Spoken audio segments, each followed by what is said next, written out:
ಅವರಿಗೆ, ಸನ್ಮಾನ್ಯ ಶ್ರೀ ಪ್ರಹ್ಲಾದ್ ಜೋಶಿ ಅವರಿಗೆ ಭಾರತ್ ಮಾತಾ ಕಿ, ಭಾರತ್ ಮಾತಾ ಕಿ, ಜೈ ಶ್ರೀರಾಮ್, ಜೈ ಶ್ರೀರಾಮ್, ಬೋಲೋ ಭಾರತ್ ಮಾತಾ ಕಿ, ಭಾರತ್ ಮಾತಾ ಕಿ.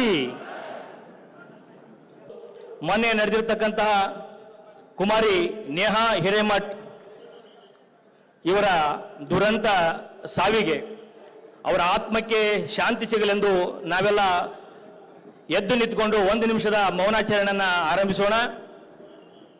ಎಲ್ಲರೂ ಎದ್ದು ನಿಂತ್ಕೋಬೇಕು. ಮೌನ ಪ್ರಾರಂಭ.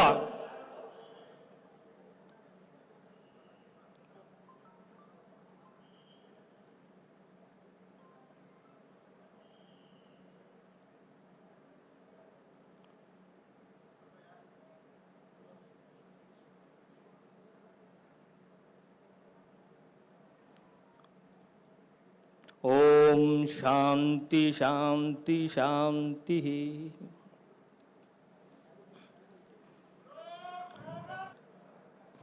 ಇವತ್ತಿನ ಧಾರವಾಡ ಲೋಕಸಭೆ ಚುನಾವಣೆಯ ಪ್ರಚಾರಾರ್ಥವಾಗಿ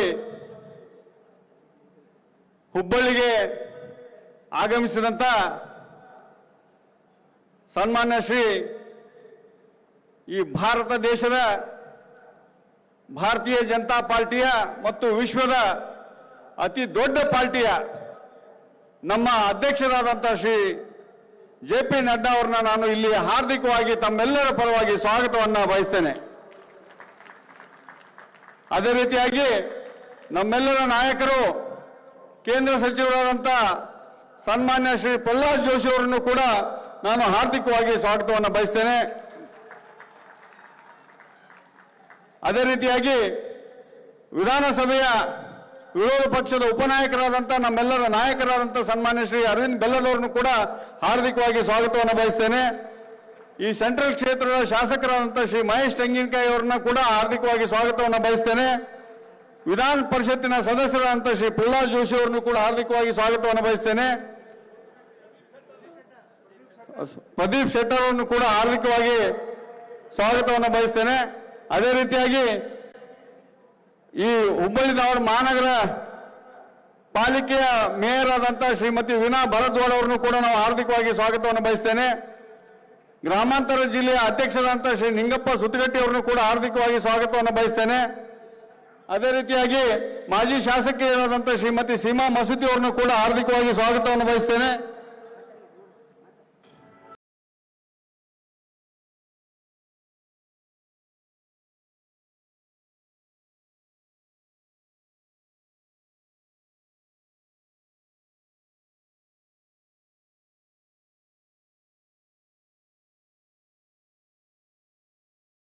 ಸನ್ಮಾನ್ಯ ಶ್ರೀ ಜಗತ್ಪ್ರಸಾದ್ ನಡ್ಡಾ ಅವರಿಗೆ, ನರೇಂದ್ರ ಮೋದಿ ಅವರಿಗೆ, ಸನ್ಮಾನ್ಯ ಶ್ರೀ ಪ್ರಹ್ಲಾದ್ ಜೋಶಿ ಅವರಿಗೆ ಬೋಲೋ ಭಾರತ್ ಮಾತಾ ಕಿ.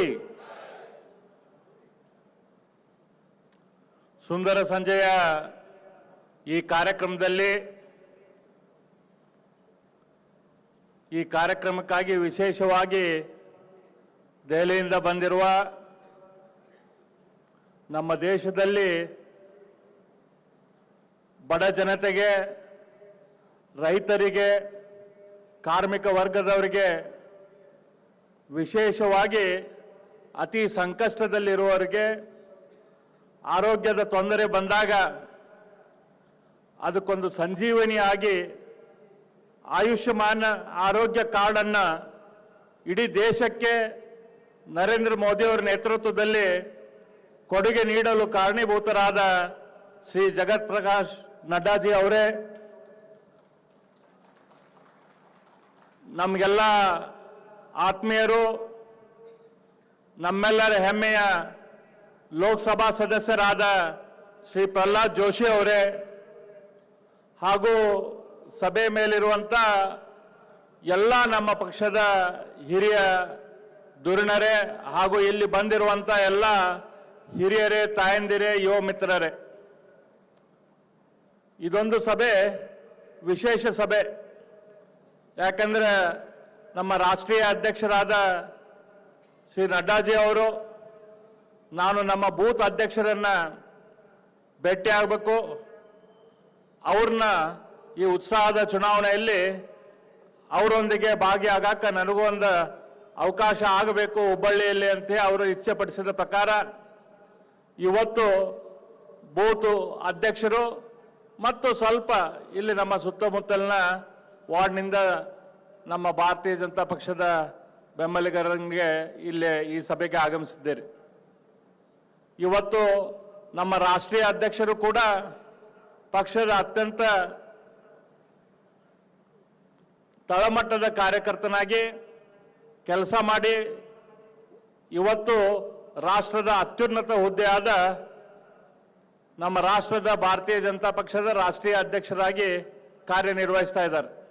ಜೈ ಶ್ರೀರಾಮ್, ಜೈ ಶ್ರೀರಾಮ್. ನಮ್ಮ ರಾಷ್ಟ್ರೀಯ ಅಧ್ಯಕ್ಷರು, ನಮ್ಮೆಲ್ಲರ ನಾಯಕರು ಆದಂಥ ಹಾಗೂ ಭಾರತೀಯ ಜನತಾ ಪಾರ್ಟಿಯನ್ನ ವಿಶ್ವದ ನಂಬರ್ 1 ಪಾರ್ಟಿ ಮಾಡಿರುವಂತಹ ಸನ್ಮಾನ್ಯ JP ನಡ್ಡಾ ಅವರೇ, ವೇದಿಕೆ ಮೇಲಿರುವಂತಹ ಎಲ್ಲ ಗಣ್ಯರೇ, ಆಗಮಿಸಿರುವಂತಹ ಎಲ್ಲ ಭಾರತೀಯ ಜನತಾ ಪಾರ್ಟಿ ಅಭಿಮಾನಿಗಳೇ, ಸ್ನೇಹಿತರೆ, ಕಳೆದ 10 ವರ್ಷದೊಳಗ ದೇಶದಲ್ಲಿ ಆದಂತಹ ಒಂದು ಬದಲಾವಣೆಯನ್ನ ತಾವು ಗಮನಿಸಿದ್ದೀರಿ. ಒಂದು ಕಡೆ ದೇಶದ ಆರ್ಥಿಕತೆಯನ್ನ ಮೇಲೆ ಕೆತ್ತಿದ್ರೆ, ಇನ್ನೊಂದು ಕಡೆ ದೇಶದ ಸುರಕ್ಷತೆಯನ್ನ, ದಿನವೂ ಒಂದು UPA ಕಾಲ ಅಂತಂದ್ರೆ ದಿನವೂ ಒಂದು ಹಗರಣ, ದಿನವೂ ಒಂದು ಟೆರರಿಸ್ಟ್ ಅಟ್ಯಾಕ್. ಆದರೆ ಮೋದಿ ಅವರ ಆಡಳಿತದಲ್ಲಿ ಆರ್ಟಿಕಲ್ 370 ಕಿತ್ತಿ ಎಸೆದು ದೇಶದ ಟೆರರಿಸ್ಟ್ಗಳಿಗೆ ಅತ್ಯಂತ ಆಶ್ರಯ ತಾಣವಾಗಿದ್ದಂಥ ಆರ್ಟಿಕಲ್ 370 ತೆಗೆದುಹಾಕಿ ದೇಶವನ್ನು ಟೆರರಿಸ್ಟ್ ಆಕ್ಟಿವಿಟಿಯಿಂದ ಮುಕ್ತ ಮಾಡಲಿಕ್ಕೆ ನರೇಂದ್ರ ಮೋದಿ ಅವರ ನೇತೃತ್ವದಲ್ಲಿ ಇವತ್ತು ಸಾಧ್ಯ ಆಗಿದ್ರೆ, ಕಾಂಗ್ರೆಸ್ ಪಾರ್ಟಿ ಈ ತುಷ್ಟೀಕರಣದ ರಾಜಕಾರಣದಲ್ಲಿ ಇನ್ನೂ ಹೊರಳಾಡ್ತಾ ಇದೆ. ಆ ಕೊಚ್ಚೆಯಿಂದ, ಆ ರಾಡಿಯಿಂದ ಹೊರಗೆ ಬರುವ ಮಾನಸಿಕತೆಯೇ ಇಲ್ಲ. ನೋಡಿ, ಅರವಿಂದ್ ಬೆಲ್ಲದವರು ನೇಹಾ ಹಿರೇಮಠ ಅವರ ಪ್ರಕರಣವನ್ನು ಪ್ರಸ್ತಾಪ ಮಾಡಿದರು. ಇದು ನೇಹಾ ಹತ್ಯೆ ಪ್ರಕರಣ ಮತ್ತು ಇದಕ್ಕೆ ಕಾಂಗ್ರೆಸ್ಸಿನ ರಿಯಾಕ್ಷನ್, ಮುಖ್ಯಮಂತ್ರಿ ರಿಯಾಕ್ಷನ್, ಉಪಮುಖ್ಯಮಂತ್ರಿ ರಿಯಾಕ್ಷನ್, ಗೃಹ ಮಂತ್ರಿ, ಕರ್ನಾಟಕದ ಗೃಹ ಮಂತ್ರಿಗಳ ರಿಯಾಕ್ಷನ್ನು, ಇದು ಏನೋ ಆಕಸ್ಮಿಕವಾಗಿ ಬಂದದ್ದಲ್ಲ. ಕಾಂಗ್ರೆಸ್ ಪಾರ್ಟಿ ಇದರ ತುಷ್ಟೀಕರಣದ ರಾಜಕಾರಣದ ಒಂದು ಭಾಗ. ನೀವು ನೆನಪಿಟ್ಟುಕೊಡ್ರಿ, ಡೆಲ್ಲಿಯೊಳಗ ಬಾಟ್ಲಾ ಹೌಸ್ ಅಂತ ಒಂದು ಪ್ರಕರಣ ನಡೆದಿತ್ತು. ಆ ಬಾಟ್ಲಾ ಹೌಸ್ ಪ್ರಕರಣದಲ್ಲಿ ಟೆರರಿಸ್ಟ್ಗಳನ್ನು ಹೊಡಿಲಿಕ್ಕೆ ಹೋಗಿ ಮೋಹನ್ ಚಂದ್ ಶರ್ಮಾ ಅಂತ ಹೇಳಿ ಒಬ್ಬ ಇನ್ಸ್ಪೆಕ್ಟರ್ ಸತ್ತೋಗಿದ್ರು. ಆವಾಗ ಆ ಇನ್ಸ್ಪೆಕ್ಟರ್ ಶರ್ಮಾನ ಜೊತೆಗೆ ಅಲ್ಲಿದ್ದಂಥ ಒಬ್ಬ ಟೆರರಿಸ್ಟನು ಸತ್ತೋಗಿದ್ದ. ಕಾಂಗ್ರೆಸ್ ಪಾರ್ಟಿಯ ನಾಯಕಿ, ಅಧಿನಾಯಕಿ ಸೋನಿಯಾ ಗಾಂಧಿ ಕಣ್ಣೀರು ಹಾಕಿದ್ರಂತ. ಇಡೀ ರಾತ್ರಿ ಎಲ್ಲ ನಿದ್ದೆ ಬಂದಿರಲಿಲ್ಲಂತ. ಯಾಕಂದ್ರೆ ಒಬ್ಬ ಅಮಾಯಕ ಮುಸಲ್ಮಾನ್ ಸತ್ತೋದ ಅಂತ ಹೇಳ್ಕೊಂಡು ಅವರು ಹತ್ತು ಇಡೀ ರಾತ್ರಿ ಕಣ್ಣೀರು ಬಂದು ಹಾಕಿದ್ರು. ಅವರಿಗೆ ಮೋಹನ್ ಚಂದ್ ಶರ್ಮಾ ಹುತಾತ್ಮದ ಅದರ ಬಗ್ಗೆ ಧ್ಯಾನ ಇಲ್ಲ. ಆದರೆ ಒಬ್ಬ ಟೆರರಿಸ್ಟ್ ಸತ್ತದಕ್ಕೆ ಕಣ್ಣೀರು ಹಾಕಿದಂಥ ಯಾವುದಾದ್ರೂ ಒಬ್ಬ ಕಾಂಗ್ರೆಸ್ ಪಾರ್ಟಿಯ ನಾಯಕಿ ಇದ್ದರೆ ಅದು ಸೋನಿಯಾ ಗಾಂಧಿ. ಅದೇ ರೀತಿ ಇತ್ತೀಚೆಗೆ ವಾಯ್ನಾಡ್ನಲ್ಲಿ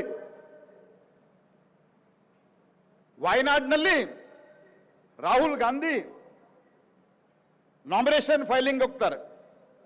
ರಾಹುಲ್ ಗಾಂಧಿ ನಾಮಿನೇಷನ್ ಫೈಲಿಂಗ್ ಹೋದಾಗ ಈ ದೇಶವನ್ನು ತುಂಡು ಮಾಡಿದಂತಹ ಮುಸ್ಲಿಂ ಲೀಗ್, ಈ ದೇಶದಲ್ಲಿ ಡೈರೆಕ್ಟ್ ಆಕ್ಷನ್ ಕೊಟ್ಟು ಲಕ್ಷಾಂತರ ಹಿಂದೂಗಳ ಮಾರಣ ಹತ್ಯೆಗೆ ಕಾರಣವಾದಂತಹ ಮುಸ್ಲಿಂ ಲೀಗ್ ಇವತ್ತಿಗೂ ಕೂಡ ದೇಶದ ಹಿತವನ್ನು ಬಯಸದ ಮುಸ್ಲಿಂ ಲೀಗ್. ಅವರು ಹೇಳ್ತಾರೆ, ರಾಹುಲ್ ಬಾಬಾ, ನೀವು ನಿಮ್ಮ ಫ್ಲಾಗಿನ ಕಾಂಗ್ರೆಸ್ ಪಾರ್ಟಿಯ ಫ್ಲಾಗ್ ಜೊತೆಗೆ ಬಂದ್ರೆ ನಾವು ಮುಸಲ್ಮಾನರು ನಿಮ್ಗೆ ಓಟ್ ಕೊಡಲ್ಲ. ಕೇವಲ ಮುಸ್ಲಿಂ ಲೀಗಿನ ಜೆಂಡಾ ತೆಗೆದುಕೊಂಡು ಮಾತ್ರ, ಧ್ವಜವನ್ನು ತೆಗೆದುಕೊಂಡು ಮಾತ್ರ ನೀವು ನಾಮಿನೇಷನ್ ಫೈಲ್ ಮಾಡಬೇಕು ಅಂತ ಹೇಳಿದ್ರ ಎಂಥ ಧೃತಿಗೆಟ್ಟ ನಾಚಿಗೆಟ್ಟ ಜನ ರೀ ಇವರು, ಬತಿಗೆಟ್ಟ ಜನ ಇವರು. ತಮ್ಮ ಪಕ್ಷದ ಫ್ಲಾಗ್ ಬಿಟ್ಟು ಮುಸ್ಲಿಂ ಲೀಗಿನ ಫ್ಲಾಗ್ನೊಂದಿಗೆ ಹೋಗಿ ನಾಮಿನೇಷನ್ ಫೈಲ್ ಮಾಡಿದ್ರು ಅಂದ್ರೆ ತುಷ್ಟೀಕರಣದ ಪರಾಕಾಷ್ಠೆ ಎಲ್ಲಿಗೆ ಮುಟ್ಟಿದೆ ಅಂತ ವಿಚಾರ ಮಾಡ್ರಿ ನೀವು. ಅರೆ ಪಾಕಿಸ್ತಾನ್ ಜಿಂದಾಬಾದ್ ಅಂತ ಹೇಳಿದ್ರು. ಪಾಕಿಸ್ತಾನ್ ಜಿಂದಾಬಾದ್ ಅಂತ ಹೇಳಿದಾಗ ಯಾವಲ್ಲಿ ನಮ್ಮ ಕರ್ನಾಟಕದ ಸಂವಿಧಾನ ಕೆಂಗಲ್ ಹನುಮಂತನೆಯವರು ಕಟ್ಟಿದಂತ ವಿಧಾನಸಭಾ ಅಲ್ಲಿ ಪಾಕಿಸ್ತಾನ್ ಜಿಂದಾಬಾದ್ ಅಂತ ಹೇಳಿದ್ರು. ಇಡೀ ನಮ್ಮ ಟಿವಿ ಅವರು ಇಡೀ ದಿವಸ ಹೇಳಿದ್ರು ಇಲ್ಲ ಅವ ಪಾಕಿಸ್ತಾನ್ ಜಿಂದಾಬಾದ್ ಅಂದಾನಂತ. ಮುಖ್ಯಮಂತ್ರಿ, ಉಪಮುಖ್ಯಮಂತ್ರಿ, ಗೃಹ ಮಂತ್ರಿ ಅಂದಿಲ್ಲ ಅಂತ ಹೇಳಿದ್ರು. ಯಾವಾಗ ನಾವು FSL ರಿಪೋರ್ಟ್ ಕೊಟ್ವಿ ಆವಾಗ ಅವನ್ನ ಅರೆಸ್ಟ್ ಮಾಡಿದ್ರು. ಕುಕ್ಕರ್ ಬ್ಲಾಸ್ಟ್ ಮಾಡಿದವನ್ನ ನಮ್ಮ ಬ್ರದರ್ ಅಂತ ಕರೆದಂತಹ ಪುಣ್ಯಾತ್ಮ ಈ ಶಿವಕುಮಾರ್ ಅವರು. ಹಾಗಾಗಿ ಇದೊಂದು ಆಕಸ್ಮಿಕ ಘಟನೆ ಅಲ್ಲ ಸ್ನೇಹಿತರೆ. ಏನ್ ಹೇಳಿದ್ದಾರೆ, ನಾವು ವಾಪಸ್ ಅಧಿಕಾರಕ್ಕೆ ಬಂದ್ರೆ ಆರ್ಟಿಕಲ್ 370 ವಾಪಸ್ ತರ್ತೀವಿ ಅನ್ನುವಂತಹ ಮಾತನ್ನು ಹೇಳಿದ್ದಾರೆ. ಇದು ಕಾಂಗ್ರೆಸ್ಸಿನ ನೀತಿ ಸ್ನೇಹಿತರೆ. ದೇಶದೊಳಗೆ ಡೆವಲಪ್ಮೆಂಟ್ ಆಗಬೇಕು ಅಂತಂದ್ರೆ ಈ ಫಂಡಮೆಂಟಲಿಸ್ಟ್, ಈ ಮೂಲಭೂತವಾದಿತನ ಇರಬಾರ್ದು. ಆದ್ದರಿಂದ ಸ್ನೇಹಿತರೆ, ಭಾರತೀಯ ಜನತಾ ಪಾರ್ಟಿ ನರೇಂದ್ರ ಮೋದಿ ಅವರ ನೇತೃತ್ವದಲ್ಲಿ ಆರ್ಟಿಕಲ್ 370 ಕಿತ್ತಾಕಿದ್ವಿ, ತ್ರಿವಳಿ ತಲಾಖ್ ಕಿತ್ತಾಕಿದ್ವಿ. ಯಾವ ದೇಶದಿಂದ ಬಂದು ನಮ್ಮ ದೇಶದಲ್ಲಿ ಟೆರರಿಸ್ಟ್ ಅಟ್ಯಾಕ್ ಮಾಡ್ತಾ ಇದ್ರು ಅವರಿಗೆ ಅವರ ಮನೆ ಹೊಕ್ಕು ಹೊಡೆಯುವಂತಹ ಕೆಲಸವನ್ನ ಮಾಡಿದ್ದು ನರೇಂದ್ರ ಮೋದಿ ಸರ್ಕಾರ.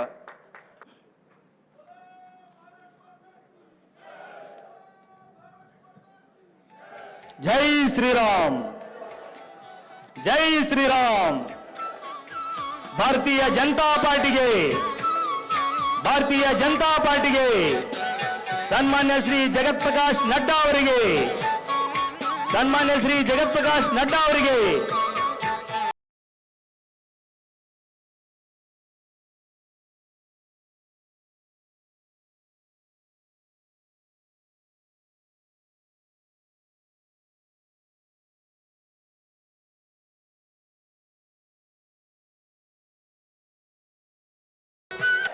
भारत माता की।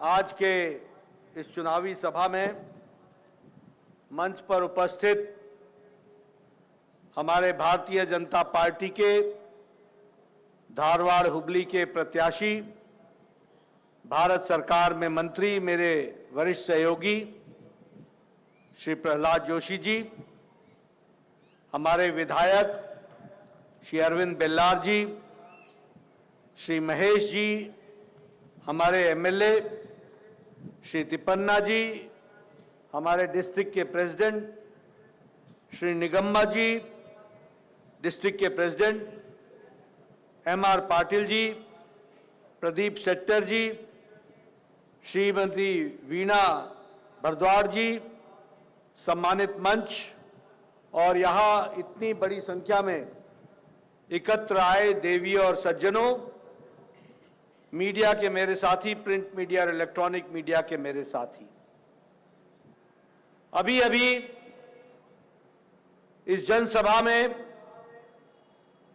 अरविंद बेल्लार जी ने और प्रहलाद जोशी जी ने आपको इस चुनाव के मुद्दे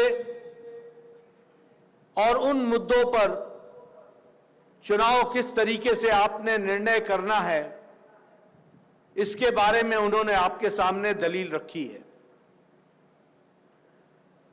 मैं आप लोगों के सामने चुनाव की दृष्टि से अभी जो मैं आपका उत्साह देख रहा हूं, उमंग देख रहा हूं, तालियों की गड़गड़ाहट सुन रहा हूं, उसने इस बात को मेरे मन में पक्का कर दिया है कि आपने 7 तारीख को प्रहलाद जोशी को फिर से दिल्ली भेजने का मन बना लिया है।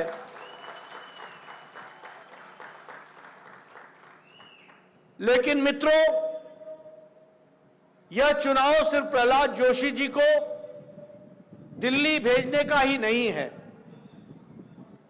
यह चुनाव मोदी जी के नेतृत्व में विकसित भारत बनाने का संकल्प का चुनाव है। यह चुनाव भारत को आगे ले जाने के लिए एक स्थिर सरकार और मजबूत सरकार मोदी जी के नेतृत्व में बनाने का संकल्प है। यह चुनाव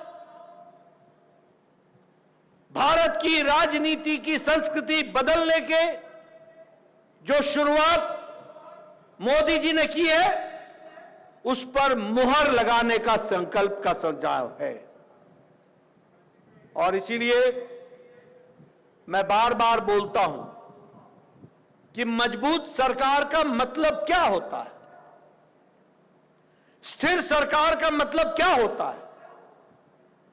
मजबूत सरकार का मतलब यह होता है कि जो बात हम 1952 में कहते थे, एक देश में दो निशान, दो विधान, दो प्रधान नहीं चलेंगे, आपने मजबूत सरकार 2014 में, 2019 में मोदी जी के नेतृत्व में दी और 2019 के 6 अगस्त को मोदी जी की इच्छा शक्ति ने धारा 370 को धाराशाही कर दिया और कश्मीर को संविधान की दृष्टि से अभिन्न अंग था, है, रहेगा और संपूर्णता में उसको जोड़ने का काम किया। तो वह मजबूत और स्थिर सरकार मोदी सरकार ने किया। आप जानते हैं कि स्थिर सरकार का मतलब क्या होता है, मजबूत सरकार का मतलब क्या होता है। लंबे समय से कहा जा रहा था कि मुस्लिम बहनों को आजादी दिलाओ, 3 तलाक को समाप्त करो। सुप्रीम कोर्ट कहता था 3 तलाक को समाप्त करो। और आपको जानकर आश्चर्य होगा, पाकिस्तान में 3 तलाक नहीं है, बांग्लादेश में 3 तलाक नहीं है, अफगानिस्तान में 3 तलाक नहीं है, ईरान में 3 तलाक नहीं है, इराक में 3 तलाक नहीं है, इंडोनेशिया में 3 तलाक नहीं है, लेकिन हमारे भारत में 3 तलाक मौजूद था। लेकिन मोदी जी की इच्छा शक्ति लाखों बहनों को 3 तलाक से निजात दिलाई गई और उन मुस्लिम बहनों को आजादी दिलाने का काम मोदी जी की स्थिर सरकार ने किया। हम कहते थे रामलला हम आएंगे, मंदिर वहीं बनाएंगे। हमारे विरोधी हमारा उपहास उड़ाते थे कि कब बनाओगे, कब बनाओगे। मोदी जी ने राम मंदिर बनाने का रास्ता प्रशस्त किया और 22 जनवरी को रामलला भव्य राम मंदिर में प्रतिष्ठा हुई। यह भी हम लोगों ने देखा है। अगर मैं संस्कृति की बात करूं तो एक समय था जब चुनाव का मतलब होता था जनता को लोभ लुभावने नारे दो, वायदे करो और उसके बाद भूल जाओ। और कांग्रेस पार्टी तो वायदे करके भ्रष्टाचार करने का काम और मलाई खाने का काम करती रही। लेकिन यह भारतीय जनता पार्टी मोदी जी के नेतृत्व में चलने वाली सरकार रही जिसने तय किया, मोदी जी ने तय किया कि हम भारत की राजनीति की संस्कृति को बदल डालेंगे। यह डिवाइड एंड रूल नहीं चलेगा, यह वोट बैंक पॉलिटिक्स नहीं चलेगा, यह अपीजमेंट की पॉलिटिक्स नहीं चलेगी, यह तुष्टीकरण की राजनीति नहीं चलेगी। अब भारत में चलेगा तो सिर्फ विकासवाद चलेगा और हर एक के विकास की बात होगी। और विकास में भी क्या कहा, सबका साथ, सबका विकास, सबका विश्वास, सबका प्रयास। सभी को आगे बढ़ाना है, सभी को आगे बढ़ाएंगे और उसी को आगे बढ़ाने का काम किया। मोदी जी ने तय किया गांव, गरीब, वंचित, पीड़ित, शोषित, दलित, युवा, महिला, किसान, हमारा आदिवासी भाई, इन सब को मुख्य धारा में लाकर इनका सशक्तिकरण किया जाएगा, इनको ताकत दी जाएगी। और इसीलिए आज हम देखते हैं कि लगभग 11 करोड़ घरों को आज पानी का कनेक्शन दिया गया। हर घर नल, हर घर जल। पहले बहनें घंटों पानी का इंतजार करती थी, घंटों। उनका दिन का 3-3 घंटा सिर्फ पानी इकट्ठा करने में लगता था। आज मोदी जी का संकल्प है हर घर नल, हर घर जल। यह महिला का सशक्तिकरण हुआ। पहले बहनें अपने दैनिक नित्य क्रम के लिए, शौच के लिए सूर्योदय से पहले घर से निकलती थी और खुले में जाती थी, और सूर्यास्त के बाद अपने नेचुरल नीड्स के लिए जाया करती थी। क्या संख्या थी? 12 करोड़ बहनें, 12 करोड़। किसी ने इनकी चिंता नहीं की। मोदी जी ने स्वच्छता अभियान में 12 करोड़ बहनों को इज्जत घर दे करके लाइफ विद डिग्निटी, जीवन इज्जत के साथ जीने का रास्ता दिखाया। 10 करोड़ बहनों को गैस का कनेक्शन दिया गया। ये बहनें लकड़ी का चूल्हा जलाती थी, धुआं लेती थी अपने छाती पर। आज गैस का कनेक्शन उनको दिया गया, गैस का सिलेंडर दिया गया। प्रधानमंत्री आवास योजना, मैं पहले भी आज सुबह बता रहा था, मैं फिर बताना चाहूंगा।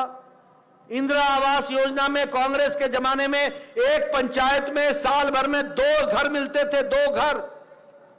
आज मोदी जी के नेतृत्व में 4 करोड़ घर बने हैं, 4 करोड़ घर। और एक एक वार्ड में और एक एक पंचायत में 40-40 घर बने हैं, 40 घर बने। एक फर्क आ गया, एक बदलाव आ गया। और मोदी जी ने तय किया है वो तीसरी बार प्रधानमंत्री बनेंगे आपके आशीर्वाद से, और 3 करोड़ नए घर बनाए जाएंगे। इस तरीके से विकास को आगे बढ़ाया जाएगा। आज भारत आर्थिक दुनिया में 11वें नंबर से छलांग लगाकर 5वें नंबर पर पहुंच गया, 5वें नंबर पर पहुंच गया। आज अमेरिका की आर्थिक स्थिति अच्छी नहीं है, आज यूरोप की आर्थिक स्थिति अच्छी नहीं है, आज जापान की आर्थिक स्थिति अच्छी नहीं है, आज रशिया की आर्थिक स्थिति अच्छी नहीं है, आज ऑस्ट्रेलिया की आर्थिक स्थिति अच्छी नहीं है। सभी कोरोना के चपेट में आकर और यूक्रेन की लड़ाई के कारण ये मुसीबत में है। लेकिन इंटरनेशनल मॉनेटरी फंड और मॉर्गन स्टैनली बोलता है कि अगर कोई चमकता हुआ सितारा और ब्राइट स्पॉट है तो वो भारत है। भारत को आगे मानते हैं। और हम 5वीं नंबर की अर्थव्यवस्था बन गए हैं। आपका आशीर्वाद चाहिए। तीसरी बार प्रधानमंत्री मोदी जी 4 जून को बनेंगे और 2 साल के अंदर भारत तीसरी अर्थव्यवस्था दुनिया में बन जाएगा, तीसरी अर्थशक्ति बन जाएगा। उसी तरीके से आज रेलवे की बात कीजिए। आपने देखा होगा आज हुबली का रेलवे स्टेशन वर्ल्ड स्टैंडर्ड का बन रहा है। एक और रेलवे स्टेशन अपना धारवाड़ का रेलवे स्टेशन, वो भी वर्ल्ड स्टैंडर्ड का बना है। आज आपको जानकर खुशी होगी कि रेलवे में कर्नाटक में 8.5 गुना बजट बढ़ा दिया गया है और रेलवे के काम को आगे बढ़ाया जा रहा है। मेट्रो की कनेक्टिविटी में देश में जहां 5 राज्यों में 5 शहरों में थी, आज 27 शहरों में मेट्रो चल रही है, 27 शहरों में। उसी तरीके से नेशनल हाईवे आज 1,40,000 किलोमीटर बन गए हैं। हम दवाई में दुनिया की डिस्पेंसरी बन गए हैं। 138% हमारा एक्सपोर्ट बढ़ा है। दुनिया को हम सबसे सस्ती और सबसे असरदार दवाई दे रहे हैं एक्सपोर्ट के माध्यम से। दुनिया की डिस्पेंसरी आज भारत बन गई है। ऐसे लोगों को राजनीति में रहने देना है क्या? इनकी कोई जगह होनी चाहिए क्या?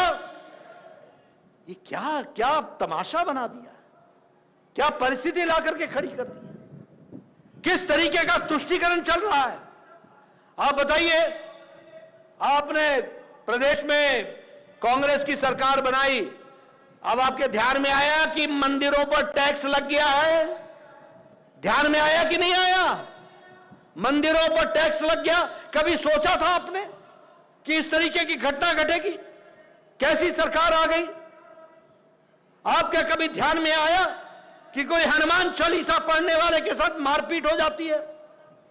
आपके ध्यान में आया कि किस तरीके से लोग राजनीति में तुष्टीकरण को आगे बढ़ा रहे हैं? और आपके ध्यान में आया कि यही कर्नाटक जो 5 साल शांत था, आज बम के ढेर पर खड़ा है? आपके ध्यान में आया कि यही कांग्रेस पार्टी पीएफआई और एसडीपीआई की समर्थक और इनके प्रति सहानुभूति रखने वाली पार्टी हो गई है? ऐसे लोगों को राजनीति में आगे आने देना है क्या? आगे आने देना है क्या?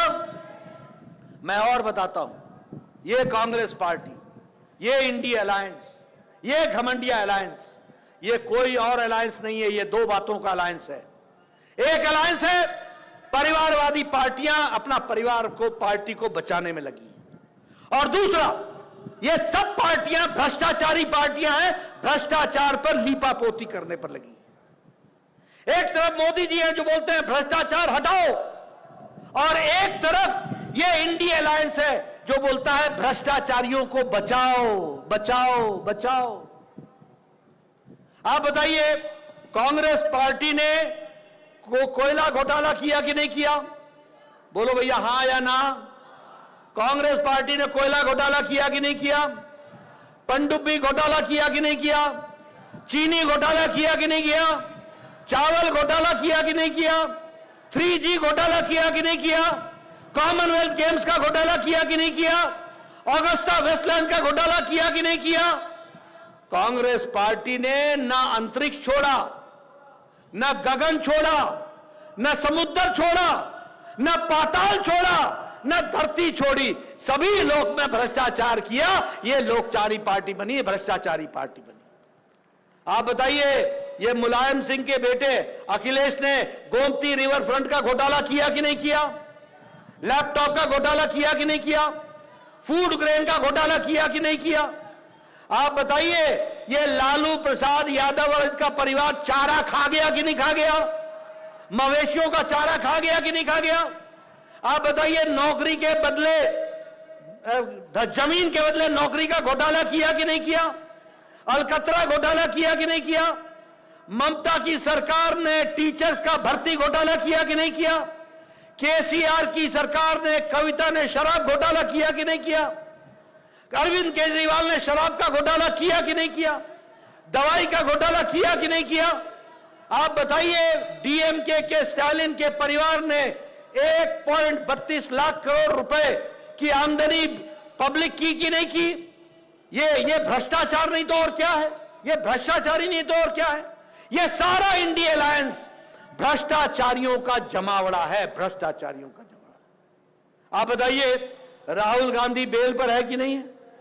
बताओ भैया, बेल पर है कि नहीं? सोनिया गांधी बेल पर है कि नहीं? आप बताइए, पी चिदम्बरम बेल पर है कि नहीं? कार्तिक चिदम्बरम बेल पर है कि नहीं? संजय सिंह बेल पर है कि नहीं? आप बताइए, ये टीएमसी के नेता बेल पर है कि नहीं? ये डीएमके के नेता बेल पर है कि नहीं? आप बताइए, ये अरविंद केजरीवाल जेल में है कि नहीं? आप बताइए, ये मनीष सिसोदिया जेल में है कि नहीं? सत्येंद्र जैन जेल में है कि नहीं? आजम खान जेल में है कि नहीं? टीएमसी के मंत्री जेल में है कि नहीं? डीएमके के मंत्री जेल में है कि नहीं? ये सारा इंडिया अलायंस या तो बेल पर है या जेल में है। ये स्थिति आकर के खड़ी, ये सारे के सारे। आप बताइए, ऐसे लोगों को आगे आने देना है क्या? आने देना है क्या? अगर नहीं आने देना है तो धारवाड़ हुबली को अपनी जिम्मेवारी निभानी पड़ेगी और प्रहलाद जोशी जी को आशीर्वाद देकर 7 तारीख को दिल्ली भेजना होगा और कर्नाटक के सारे एमपीज को बीजेपी के और हमारे एनडीए के अलायंस पार्टनर्स को जिता के भेजिए। यही आपसे निवेदन करने आया हूं। आपने मेरी बात बहुत शांति से सुनी, आपका बहुत बहुत धन्यवाद। जय भारत, जय कर्नाटका। ನಮ್ಮೆಲ್ಲರನ್ನ ಉದ್ದೇಶಿಸಿ ಮಾತನಾಡಿರ್ತಕ್ಕಂತಹ ನಮ್ಮ ರಾಷ್ಟ್ರೀಯ ಅಧ್ಯಕ್ಷರಾದ ಜಗತ್ ಪ್ರಸಾದ್ ನಡ್ಡಾಜಿ ಅವರಿಗೆ ತಮ್ಮೆಲ್ಲರ ಪರವಾಗಿ ಧನ್ಯವಾದಗಳು. ಈಗ ಕೊನೆ